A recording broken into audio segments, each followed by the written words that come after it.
Hola, ¿qué tal jóvenes? ¿Cómo están? Espero que la estén pasando muy bien en su casa. Y bueno, vamos a continuar con los músculos. ¿Se acuerdan que acabábamos de ver dos músculos triangulares muy largos en el lado del caballo, bueno, de los animales, que es el trapecio y el gran dorsal o el dorsal ancho? Estos músculos son superficiales y después continuábamos con los músculos de la cola. Los músculos de la cola básicamente es un solo nombre, que es el sacrococcigio. Aquí están: sacrococcigio dorsal, sacrococcigio lateral y sacrococcigio ventral. También existe el intertransverso y el músculo coccigio como tal. Pero básicamente esos son los tres músculos. Si dividimos, aquí está la vértebra. Los músculos de la cola, este es un corte transversal de la cola y básicamente lo podemos dividir así. Este es el músculo sacrococcigio, sacrococcigio dorsal, sacrococcigio lateral y sacrococcigio ventral. Ajá, son básicamente los más importantes. Aquí tenemos el esquema.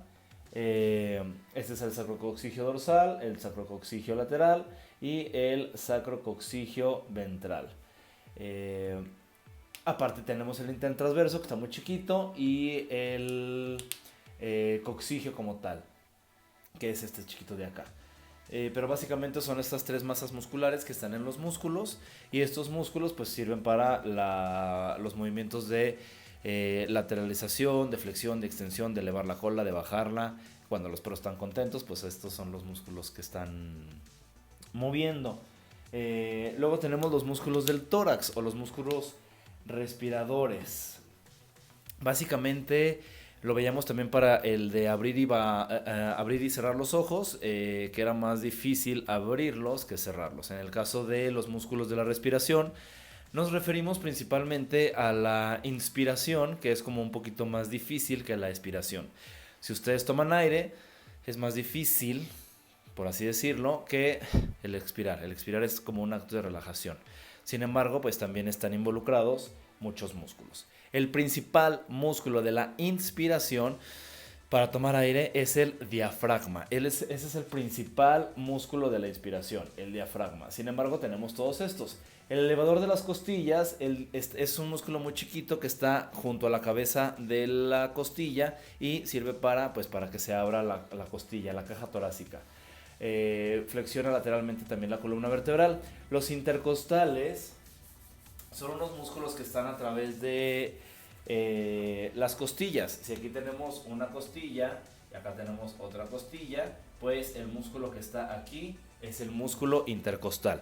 Y existen dos: el intercostal interno, que está en la parte de adentro del tórax, y el intercostal externo, que está afuera. Si fueran dos postes, digamos que son como dos barras así. Este es un músculo intercostal, este es el otro. Este puede ser el externo y este puede ser el interno, y acá están los pulmones y acá está la piel.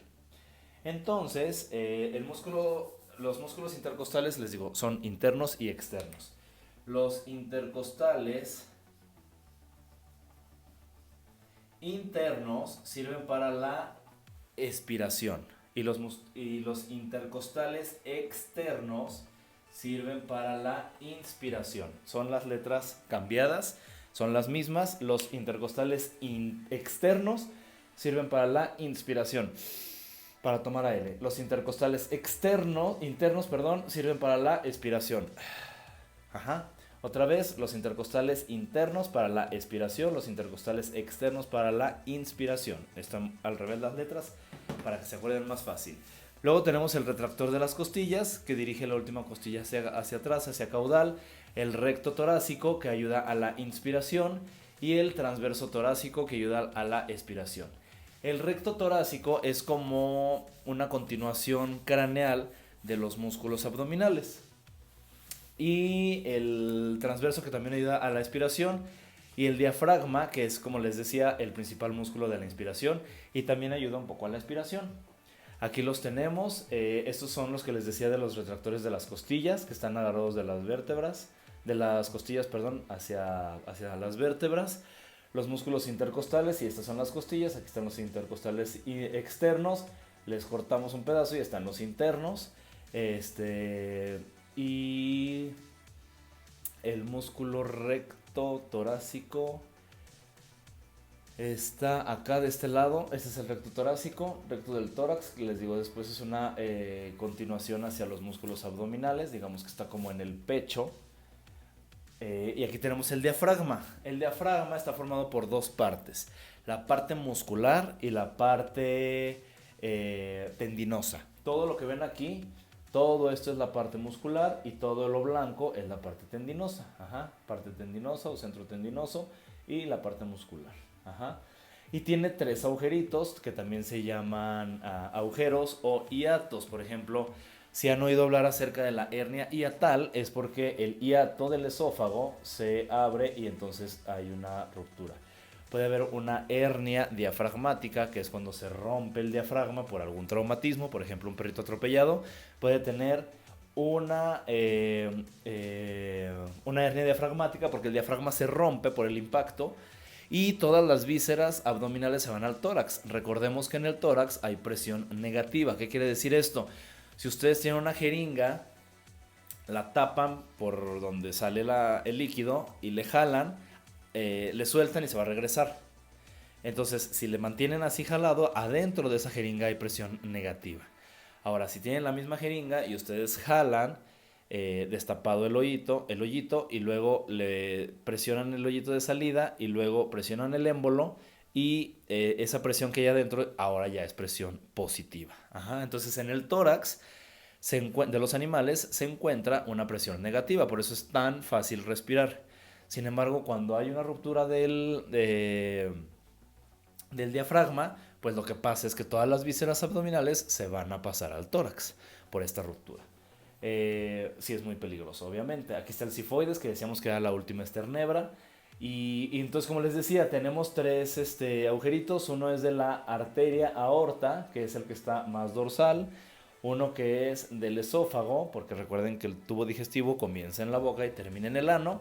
Entonces, pues tiene que atravesar el abdomen y el tórax. Entonces, para atravesarlo tenemos ese agujerito que es el hiato esofágico y el agujero de la vena cava, que es también la vena más importante. Entonces es vena, arteria y esófago.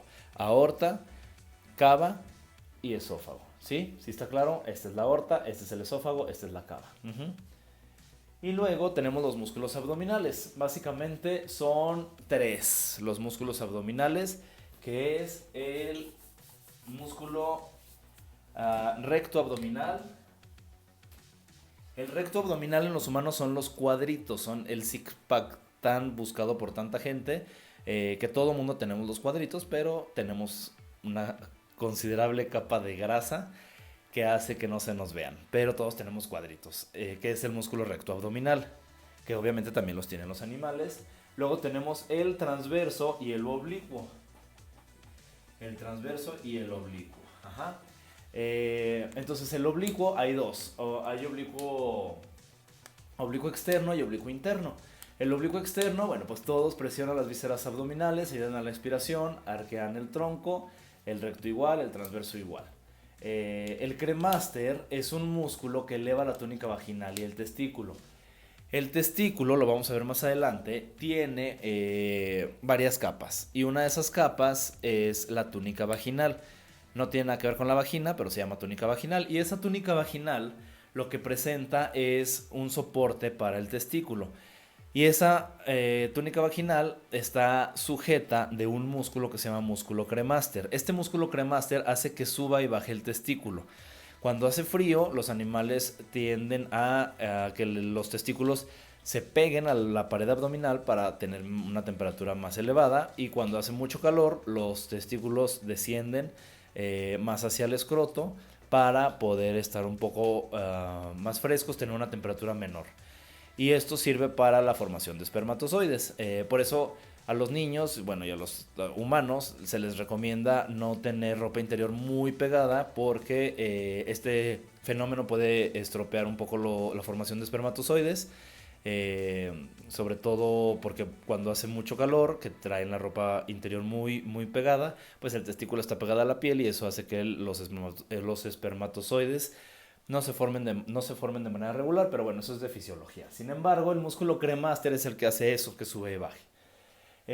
La túnica abdominal, pues es como una capita, como una fascia, que ayuda a sostener el peso de las vísceras. Y luego tenemos la línea alba. La línea alba no es un músculo, la línea alba es la unión de los dos músculos rectos abdominales.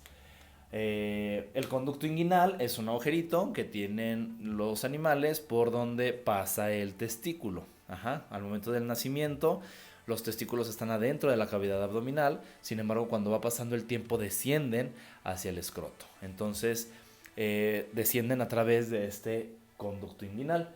Y luego tenemos el tendón prepubiano, que es uno de los muchos tendones que existen, que inserta los músculos abdominales y el ligamento interóseo de la articulación coxofemoral. Básicamente, en las imágenes, aquí podemos ver el músculo recto abdominal, el músculo oblicuo, que es este de acá, que está en los lados, y el músculo transverso.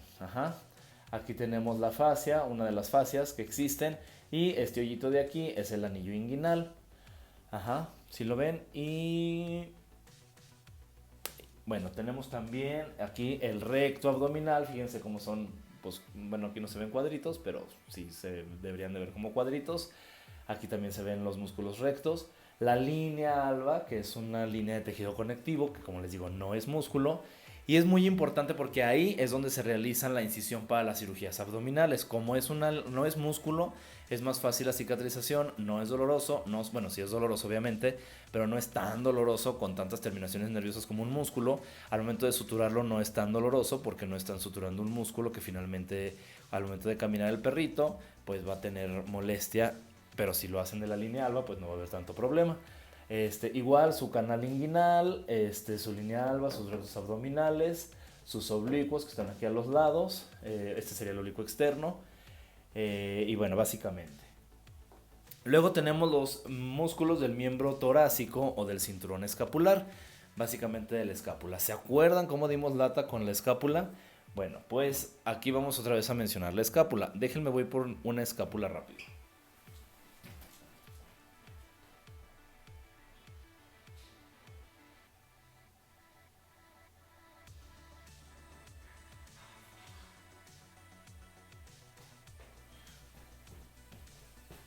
Perdón por la espera. ¿Se acuerdan de las partes de la escápula? Aquí hay que volverlas a estudiar.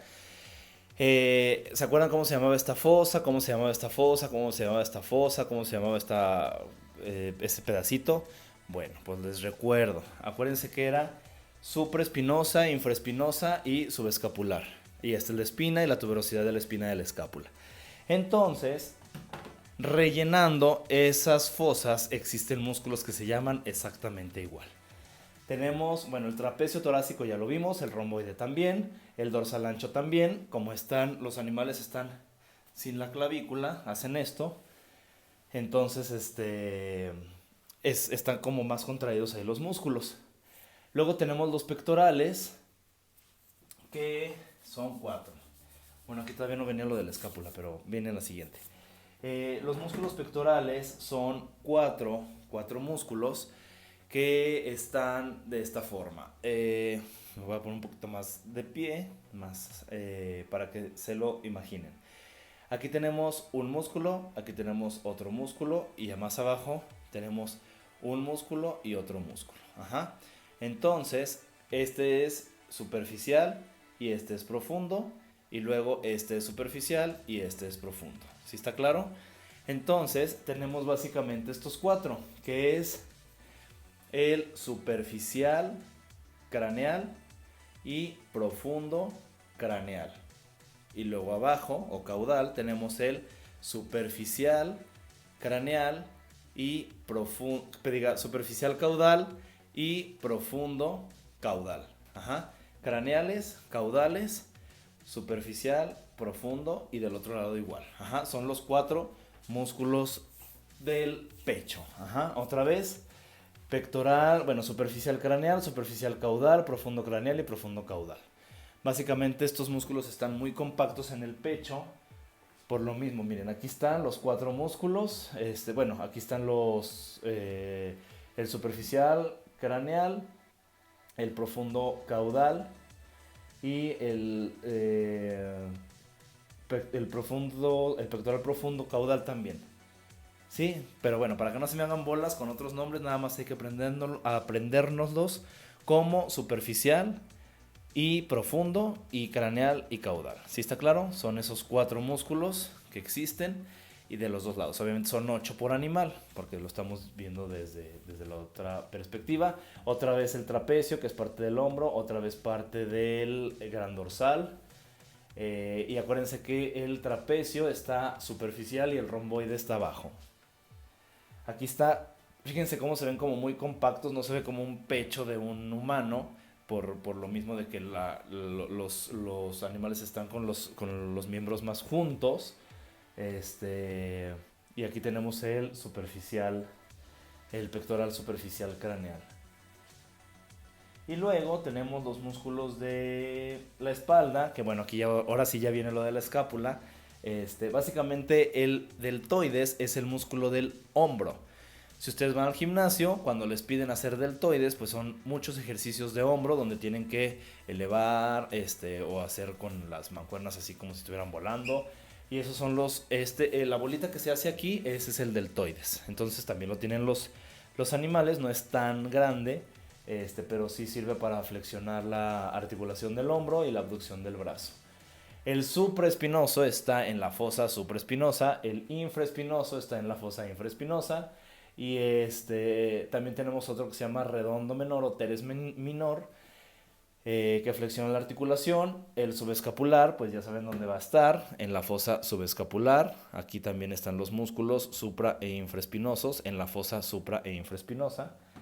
Y el subescapular, el músculo subescapular está en la fosa subescapular. Y básicamente pues sirven para la flexión y la extensión. Luego también tenemos el redondo mayor o teres menor, que abduce el brazo y la articulación del hombro. Recordemos que es una diartrosis tipo enartrosis que tiene todos los movimientos. La articulación del hombro también llamada escapulohumeral. Y el músculo articular del hombro o capsular es como un ligamento de la articulación que evita que la articulación se pellizque. Que la cápsula de la articulación se pellizque. Aquí los tenemos. Básicamente este de aquí, que está como larguito y grande, es el deltoides. Es uno de los músculos más importantes del brazo. Les digo, es el que da la forma al hombro del animal. Fíjense cómo no es tan difícil. Sí hay una cantidad impresionante de músculos, pero los más importantes son los que nos tenemos que aprender y saber dónde están. Por ejemplo, el brachiocefálico, que es muy grande, el trapecio, el gran dorsal, los intercostales, el recto abdominal, el deltoides, ajá. Y bueno, obviamente hay otros muchísimos más músculos, pero no nos vamos a estresar por aprendernos más que los más importantes. Aquí tenemos, como les digo, el deltoides y el infraespinoso, el supraespinoso, en la cara interna el subescapular, que rellena la fosa subescapular. Y luego los músculos del brazo, que la gente que va al gimnasio pues está familiarizado con estos nombres, que es el bíceps braquial, que es el conejito, ajá, el braquial como tal, el tensor de la fascia antebraquial, que es aponeurótico. ¿Se acuerdan que era fascia y aponeurosis? Bueno, pues aquí lo vamos a volver a mencionar, el tríceps braquial y el anconio, ajá. ¿El anconio dónde creen que está? Pues en el proceso anconio, en el codo, claro que sí, por eso era tan importante que nos lo aprendiéramos en su momento. Entonces, bueno, el bíceps braquial sirve para la flexión. Si ustedes van a hacer bíceps, tienen que agarrar unas mancuernas o una barra y hacer flexiones para que se desarrolle el músculo bíceps. En el caso del, bíceps braquial, porque también hay bíceps femoral, que lo vamos a ver ahorita. Luego tenemos el braquial, que también sirve para la flexión. El tensor de la fascia antebraquial, bueno, pues acuérdense que la fascia era una telita que envolvió un grupo de músculos. Es muy superficial. Ahorita lo vamos a ver en las imágenes. El tensor, el tríceps braquial está en la parte de atrás y está formado por 3 bandas, por eso es tríceps. El bíceps está formado por 2 bandas. Y el tríceps es para la extensión. Si ustedes quieren hacer, esta es la extensión, acuérdense, si ustedes quieren hacer tríceps en el gimnasio, les van a hacer que agarren, por ejemplo, una polea y extiendan el brazo para que trabajen la parte de atrás de su brazo, que es donde está el tríceps braquial. Flexiona la articulación del hombro, pero extiende la articulación del codo. Ajá. Y el anconio extiende la articulación del codo y obviamente está sujeta, su inserción está en el codo. Todos los músculos tienen una inserción y esa inserción está en una eminencia o depresión no articular porque es rugosa. Y cada una de ellas no la tendríamos que aprender, pero es demasiada información aprendernos todo eso. La gente que se vaya a dedicar a hacer ortopedia, pues se lo va a tener que aprender en su momento. Sin embargo, si ustedes tienen más dudas, pues con todo gusto se las podemos aclarar. El CISON, que es uno de los libros más importantes de anatomía veterinaria, tiene todas las inserciones musculares, pero sí es mucha información. A mí lo único que me interesa es que sepan cuáles son los músculos, cómo se llaman y dónde están. Ajá. Aquí tenemos otra vez el tríceps. Fíjense cómo está en la parte caudal del brazo, el tríceps, y aquí está el bíceps. Ajá. Pues si se fijan, no es como que mucho conejo que tenga el perro, pero pues también tienen su bíceps y su tríceps. Aquí está también el... Bueno, acá también se alcanza a ver un poquito del tríceps. Y el músculo braquial, otro pedacito del bíceps. Y bueno, pues el proceso, el músculo anconio que está en el proceso anconio, aquí lo tenemos. Fíjense cómo tenemos la ulna. Acuérdense que este es el radio y esta es la ulna, bueno, todavía decía cúbito. Y el proceso anconio, ¿se acuerdan del proceso anconio?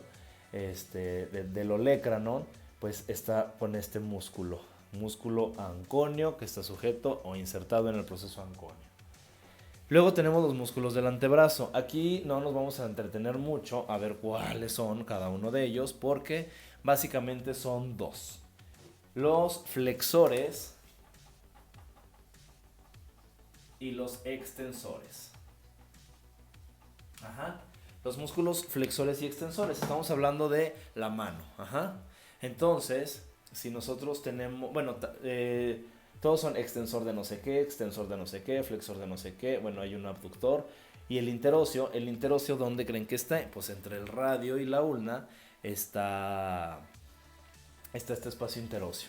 Entonces, básicamente para nosotros entender, primero están los extensores. En la parte craneal están los extensores y en la parte caudal del brazo están los flexores. Primero está la E y luego está la F. Bueno, para que no se hagan bolas, mejor primero le pongo los extensores y los flexores. Ajá.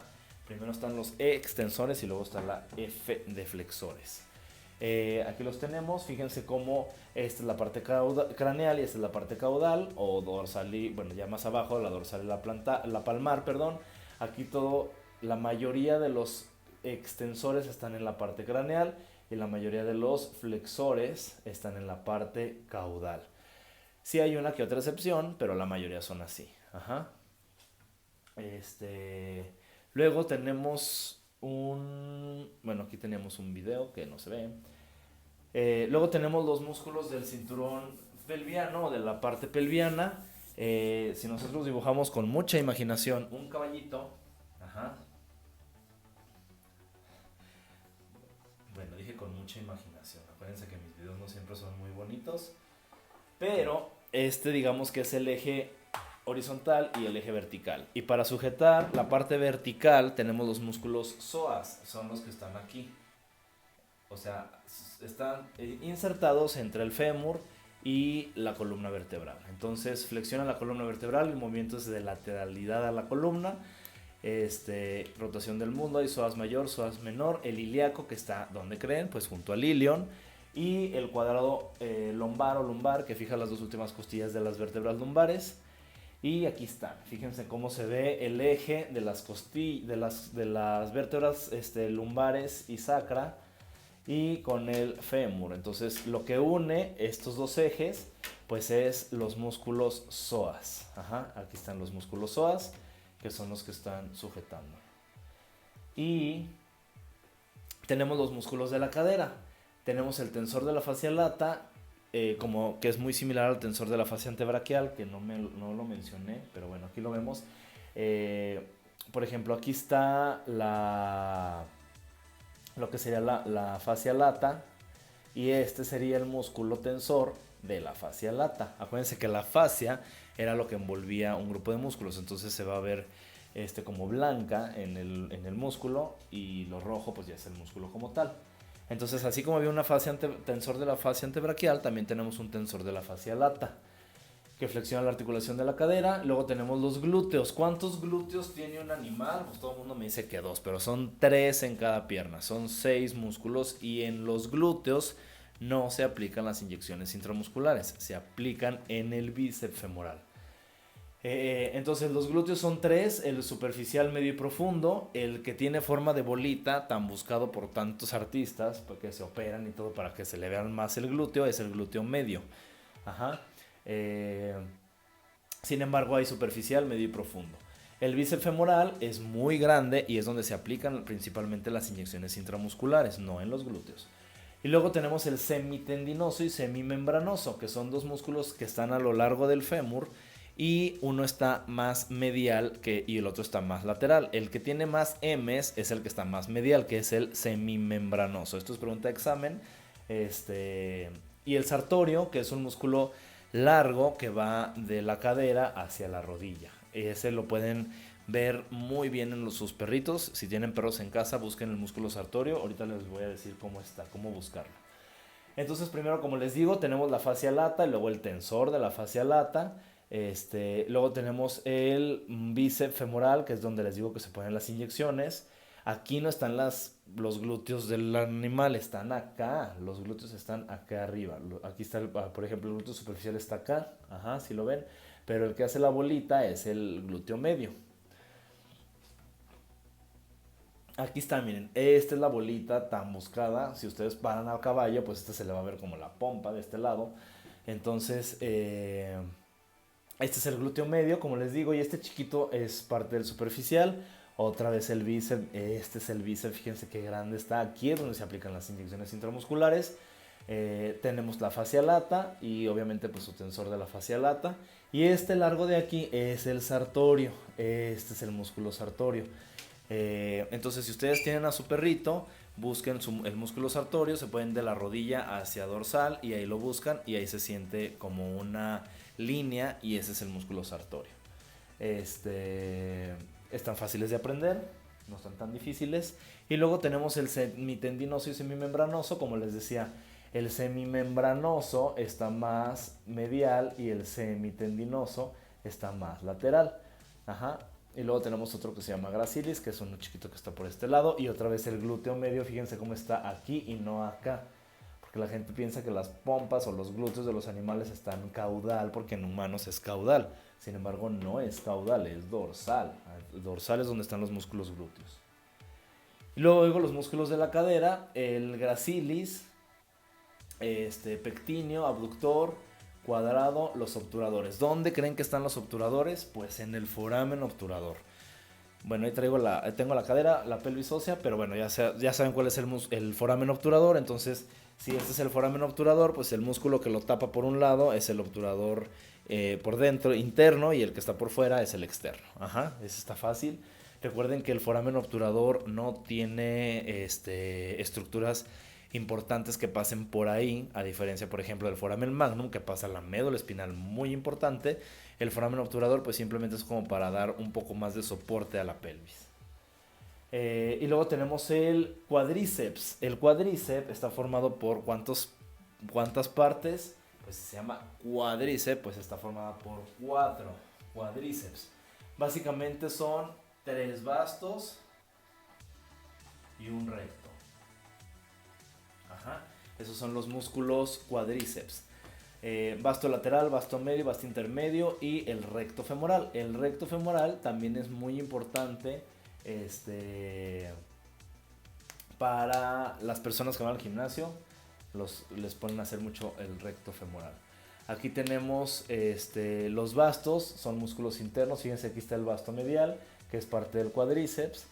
Y en la parte interna, aquí se alcanza a ver un poquito del obturador, obviamente interno, y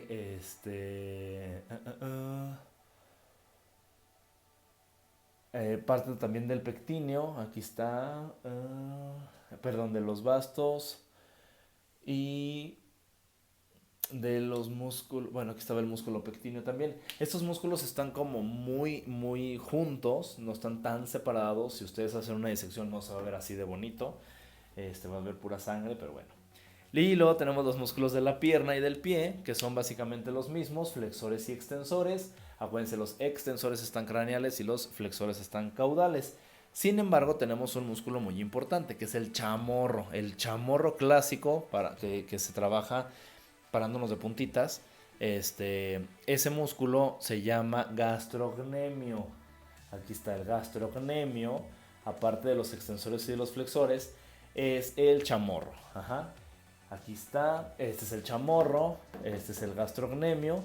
Y acuérdense que el gastrocnemio tiene este tendón, que todos se acuerdan cómo se llama, que se llama tendón de Aquiles, que va del chamorro o del músculo gastrocnemio, o gemelos también se llama, pero el nombre más profesional es gastrocnemio. Va del calcáneo, del hueso calcáneo, al músculo gastrocnemio. ¿Se acuerdan del hueso calcáneo? Estaba al lado del astrágalo y son partes del tarso. Y luego también tenemos uno que se llama popliteo, que el popliteo está en la parte caudal de la rodilla. Y ese músculo popliteo, pues no tiene muchas funciones, pero es importante que se lo sepan, porque después vamos a ver un nódulo linfático que está también ahí, que se llama también popliteo. Entonces, básicamente, aquí tenemos otra vez el gastrocnemio, bueno, los flexores y los extensores, como les digo, extensor es craneal, flexor es caudal. Y aquí terminamos esta presentación.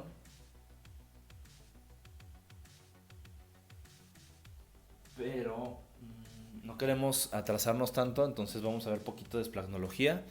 Es muy rápido. La esplagnología, como ustedes saben, es la rama de la anatomía que estudia las cavidades y los órganos que hay dentro de estas cavidades.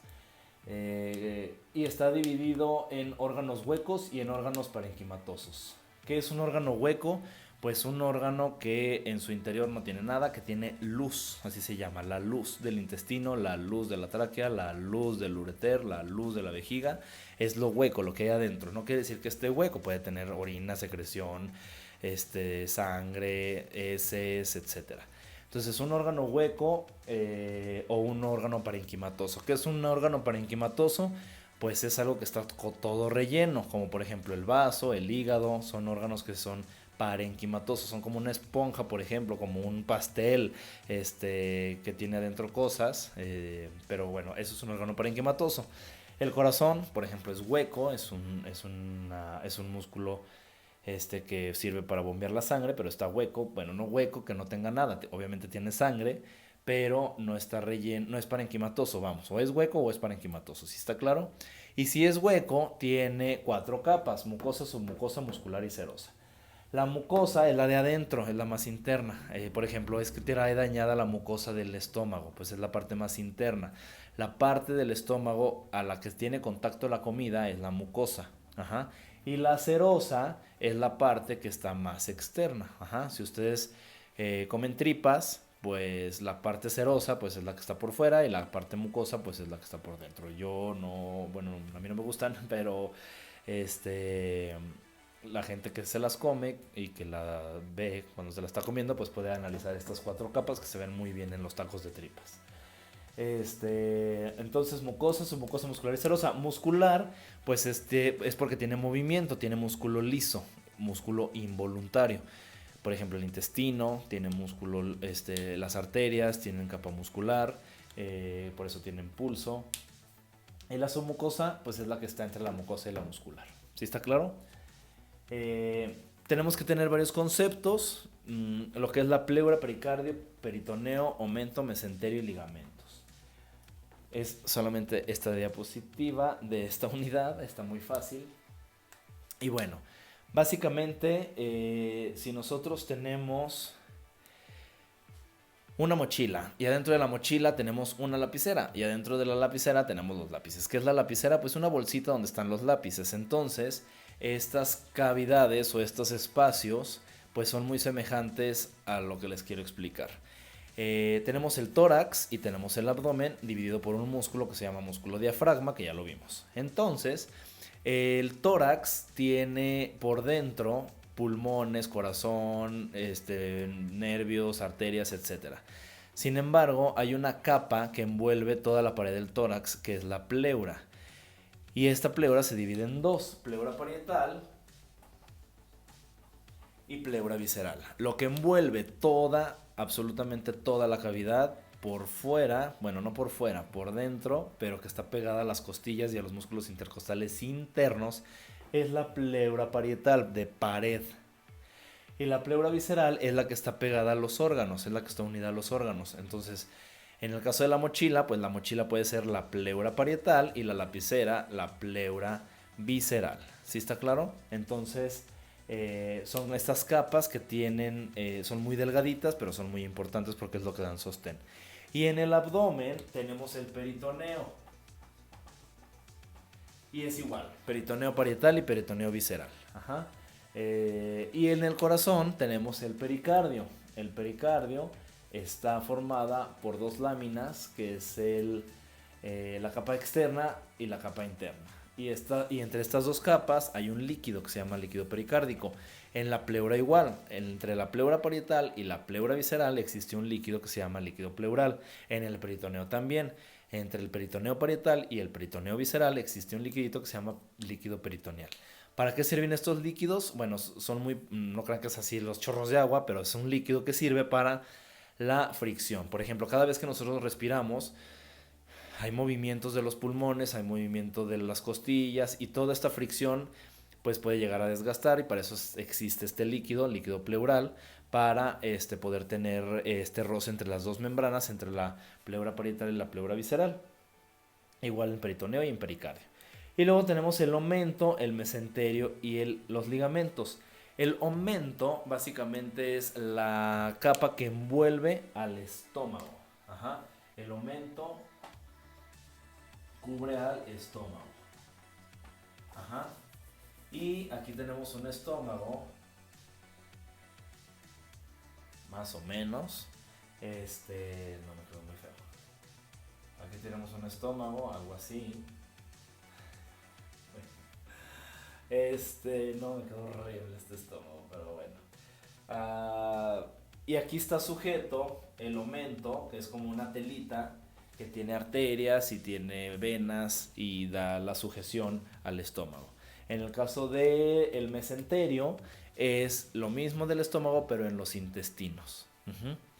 Y los ligamentos no son los ligamentos que vimos en articulaciones, que el colateral lateral, que el de la nuca, funicular, laminar, el infraespinoso, el ligamento, bueno, todos esos ligamentos no son.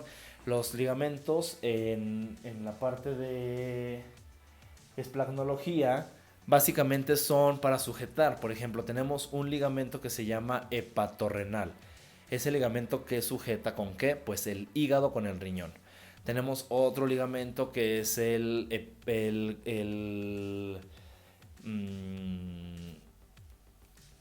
gastro, bueno, el hepatodiafragmático, por ejemplo, que va con el diafragma, con el hígado. El ligamento, ahorita no se me ocurren. Bueno, por ejemplo, el suspensorio, que va del ovario al riñón. Bueno, hay varios ligamentos que después vamos a ir viendo cuáles son los más importantes. Sin embargo, existen 4 que son muy importantes, que están en el útero.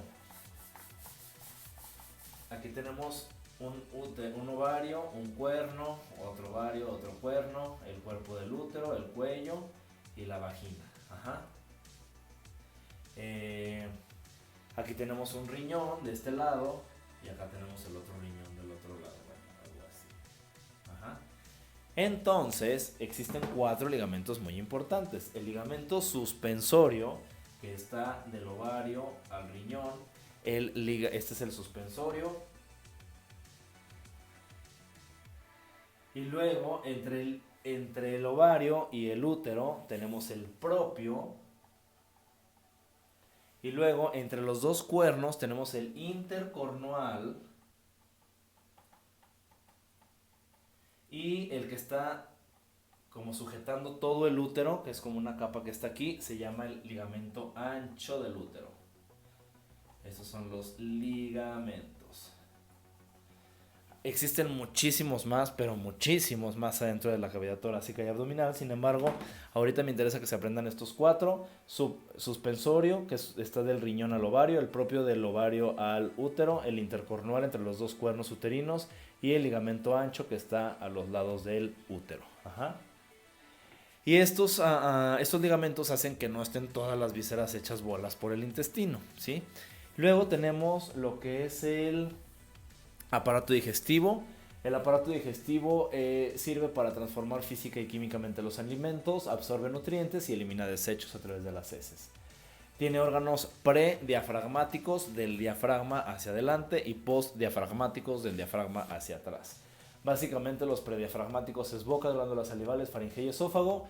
Los órganos postdiafragmáticos es el estómago, los intestinos, el hígado y el vaso, que también es parte del aparato digestivo. Ajá. Luego, el aparato digestivo está formado por boca, glándulas salivales, faringe, esófago, estómago. Si es poligástrico, el estómago está dividido en 4, que es rumen, retículo, maso y abomaso. El intestino delgado, duodeno, yeyuno e ilion. El intestino grueso, ciego, colon y recto. Básicamente, bueno, la boca pues está muy fácil, todos sabemos que es una boca. Las glándulas salivales pues son las estructuras que están subyacentes a la boca para dar un pH y desdoblar los alimentos desde que está comiendo el animal. La faringe es un órgano común al aparato respiratorio y digestivo, sin embargo ahí es donde pasa el alimento y obviamente también el aire. El esófago, que es el tubo que va de la boca hacia el estómago, que se divide en 3 partes. Cervical, torácica y abdominal. El estómago, que tiene también varias partes, curvatura mayor, curvatura menor, cuerpo, fondo, etc. El rumen, retículo, maso y omomaso. Bueno, rumen, retículo y omomaso son los primeros preestómagos. El omomaso es como el estómago verdadero porque tiene partes glandulares. El rumen, retículo y omomaso no tiene glándulas, tiene papilas para que se fermente el alimento. El intestino delgado, duodeno, que es la primera parte, yeyuno, la que sigue, y el ilion. Y el intestino grueso empieza después de que termine el ilion, y el ciego hay una válvula que se llama ileocecal, de ilion y de ciego, o ileocecólica, donde se divide el aparato, que diga el intestino grueso del delgado. Luego tenemos el colon, que es muy largo, y el recto, que es un pedacito, que es la parte final para llegar al ano. Ajá. Aquí lo tenemos, en la boca, la faringe, luego tenemos el esófago cervical, torácico y abdominal. Vean cómo el abdominal es muy chiquito. Luego tenemos el estómago, aquí es un perro, nada más tiene uno obviamente. El hígado, adentro del hígado hay vesícula biliar, el caballo no tiene vesícula biliar. Luego tenemos el duodeno y luego tenemos el yeyuno. Fíjense cómo se ve esta capita, este es el mesenterio, ajá, esta capita blanca. Y luego tenemos el ilion, luego la válvula secocólica, el ciego, que está súper chiquito, es nada más este pedacito de mi dedo hacia caudal. Ciego, y luego ya tenemos el colon y finalmente el recto. Ajá. Y se termina el aparato digestivo. Entonces vamos a empezar con los órganos digestivos prediafragmáticos, que es la boca, que es la abertura del tubo digestivo, las glándulas salivales anexas al tubo digestivo que secretan hacia la boca. La faringe, que es un órgano común, como les decía, al aparato digestivo y respiratorio. Y el esófago, que es un órgano de paso que se divide en 3, cervical, torácico y abdominal. Entonces, la boca está formada por los huesos de la cara, que ustedes ya se lo saben, principalmente el maxilar. La mandíbula, obviamente también, el incisivo. Tiene diámetros caudal, rostrocaudal. El diámetro rostrocaudal es mayor que el transversal. ¿Qué quiere decir esto? Que están picudos, o sea que es como un galgo en el caballo. O sea, el diámetro rostrocaudal, es mayor que el transversal, o sea, como si hicieran un corte transversal. O sea, ¿qué significa esto? Pues que están picudos, que es así, o sea, que digamos que es algo así, ajá, picudo. El diámetro rostrocaudal es más largo que el transversal, que así. Dorsal está formado por el paladar duro, ventral por las ramas horizontales de la mandíbula y músculo miloioideos, que es donde está la lengua, laterales las mejillas y los carrillos, caudal la faringe y rostral los labios. Si nosotros estuviéramos adentro de un cuarto y el cuarto fuera la boca, pues el techo sería el paladar duro, el piso sería las ramas horizontales de la mandíbula, laterales sería la mejilla, que son los cachetes por dentro y los carrillos, caudal sería la faringe y la puerta o rostral sería los labios. Aquí tenemos un corte transversal donde estamos viendo, ¿se acuerdan de este hueso que era el etmoides, que separa la cavidad craneana de la cavidad nasal? Aquí están los cornetes y los meatos, que también ya los vimos. Aquí tenemos el paladar duro, que está formado por, bueno, el proceso palatino, que está formado por el palatino, el maxilar y el incisivo. Aquí tenemos el músculo miloioideo, que está formado también por la lengua. Aquí tenemos parte del yoides, el basilloides. Aquí tenemos la epiglotis, que ya es parte de la laringe. Aquí tenemos parte de la faringe. Aquí tenemos los labios. Y este pedacito de aquí, esa es la boca. Nada más es la boca, porque obviamente pues la boca está cerrada. Los músculos orbiculares de los labios o de la boca. Y bueno, básicamente. Y bueno, la boca se divide en dos, en vestíbulo de la boca y cavidad bucal. Se comunican a través de los espacios interdentarios. Esta de aquí sería la cavidad bucal.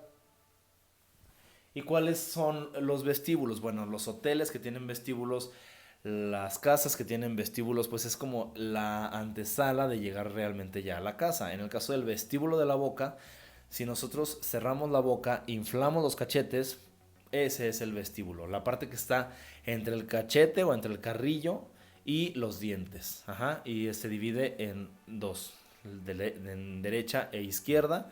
Y eso es el vestíbulo. Aquí sería, esta parte sería la del vestíbulo, entre el cachete y los dientes. Ajá. Esta también es parte del vestíbulo. Y aquí tenemos el paladar duro, que bueno, está formado por estas superficies, y también tiene el rafe del paladar, que es la parte del medio, y tiene una papila incisiva, que es esta bolita que está aquí.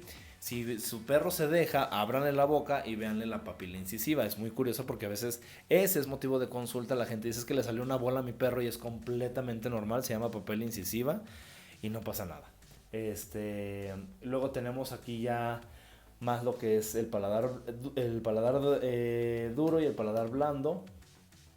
Y bueno, ya caudal ya tenemos lo que es la faringe, como les digo, los huesos yoides. Aquí están los huesos yoides, que nada más hay que saber que son los huesos yoides y ya. Parte de la mandíbula, músculos. Y bueno, básicamente. Entonces el vestíbulo, como les digo, es un espacio limitado lateralmente por los dientes y los bordes alveolares del maxilar. Acuérdense que los alveolos es el hueco donde va el diente. Hueso incisivo y mandíbula, externamente por los labios y las mejillas. Formado por los labios, por las mejillas, por los surcos gingivales, que son como pues, donde están los dientes. Las encías como tal, los dientes y los espacios dentarios, ¿sí? Los labios son los músculos, que ya saben cómo se llaman, el orbicular de los labios, que forman la abertura de la boca. Comunica caudalmente con la cavidad bucal y hacia afuera con el exterior. El labio superior se relaciona con las aberturas nasales y el inferior con el mentón, ambos caudalmente con la comisura labial. ¿Qué es la comisura labial? Esta parte de aquí. Ajá, esta parte de aquí son las comisuras labiales. Obviamente los cabellos la tienen hasta acá está la comisura labial. Luego tiene una cara externa con pelos táctiles, que son los bigotes, en los gatos, en los perros, en los caballos, y son gruesos, que tienen raíz profunda. El labio superior no hay surco medio, como las mujeres que se pintan el triangulito de aquí. Bueno, este surco no lo tienen. O sea, sí está un poquito marcado, pero no como en los humanos, es a lo que me refiero. La cara interna está cubierta por mucosa, a veces pigmentada, desemboca con los conductos de las glándulas salivales labiales. Y el borde libre es grueso y con pelos cortos. Y el borde de inserción es donde se unen para formar la comisura labial y el primer molar. Ajá. Aquí tenemos la piel. Ajá. Aquí tenemos las masas musculares y la mucosa. Y la irrigación de los labios está dada por la arteria labial, arteria palatolabial, vena maxilar externa, y la irrigación sensitiva se está dada por el nervio trigémino y el motor por el nervio facial. Estos son nervios que después vamos a ver más adelante. Ahorita no es importante que se los aprendan. Las mejillas están formadas por límites laterales de la boca. Tienen piel y músculos, que es parte también del músculo bucinador. ¿Se acuerdan del músculo bucinador que decíamos que era el que hacía el de la sonrisa, el que pasaba los alimentos a los molares también? Y está dado por arteria y vena bucinadoras. Por eso era tan importante que se aprendieran el músculo bucinador. Luego los surcos gingivales, que son estos subidas y bajadas donde están los dientes de las encías. Está formada por la reflexión superior e inferior, subidas y bajadas de la mucosa de la boca, y son dos. Básicamente el surco labiogingival, que está atrás de los labios y enfrente de la encía, donde están los dientes incisivos. Ahí hay una estructura que se llama frenillo, que son estas de aquí, el frenillo, y el surco jugogingival está entre las mejillas y los dientes molares, hasta atrás, por donde se embocan también conductos de glándulas bucales. Las glándulas salivales son 4, bueno, son varias, las vamos a ver más adelante. Son 3 muy importantes y otras 3 que no son tan importantes. Sin embargo, las encías son formaciones de tejido fibroso cubiertos por mucosa, adosados a lo alveolo o a los bordes alveolares de los maxilares, incisivo y mandíbula, junto con el periósteo alveolar. El periósteo es la capita que envuelve al hueso. Y fijan los dientes a los alveolos dentarios, formando una sinartrosis tipo, ¿se acuerdan? ¿Cuáles eran las articulaciones de los dientes? Bueno, se los dejo de tarea, porque ya les estoy diciendo todo y no les dejo tarea. Y bueno, los dientes, 50 minutos. Hasta aquí le vamos a dejar, jóvenes. Espero que esté todo quedando claro, y si no, mándenme mensaje. Creo que hay problemas con el aula virtual en el apartado de dudas, pero si tienen dudas, háganmela saber de forma de mensaje en la misma aula virtual. Espero que estén bien, síganse cuidando y espero conocerlos pronto.